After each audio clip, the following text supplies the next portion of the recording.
every company should be in this digital transformation.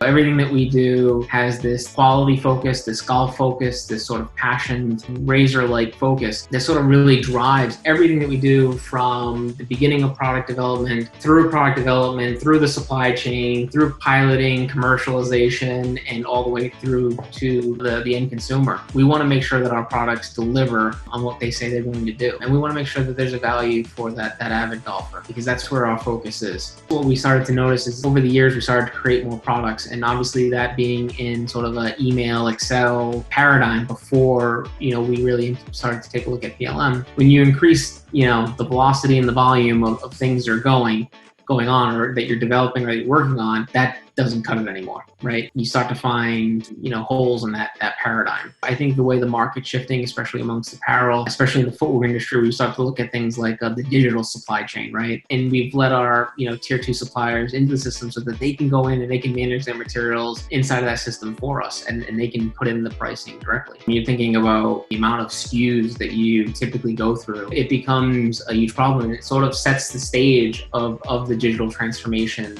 conversation, right?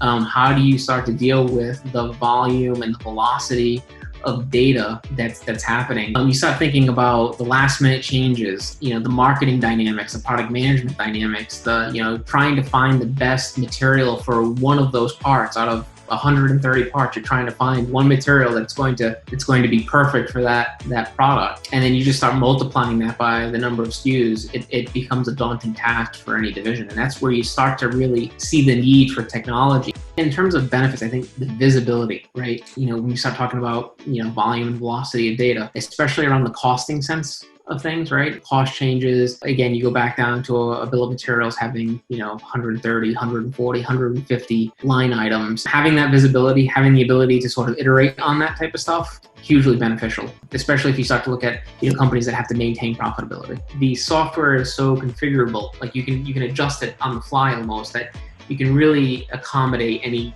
circumstance. So the speed to create a tech pack, in certain instances is increased exponentially. And then the consistency of it as well has been great for us. Having PLM now, I would argue has put us in a position where we can actually do things that would be in the past more difficult to do. So that transparency in data, transparency in costing information, the ability to get updates immediately or overnight or close to real time. So it allows us to innovate even when we're far away and we can't get to our development centers around the world.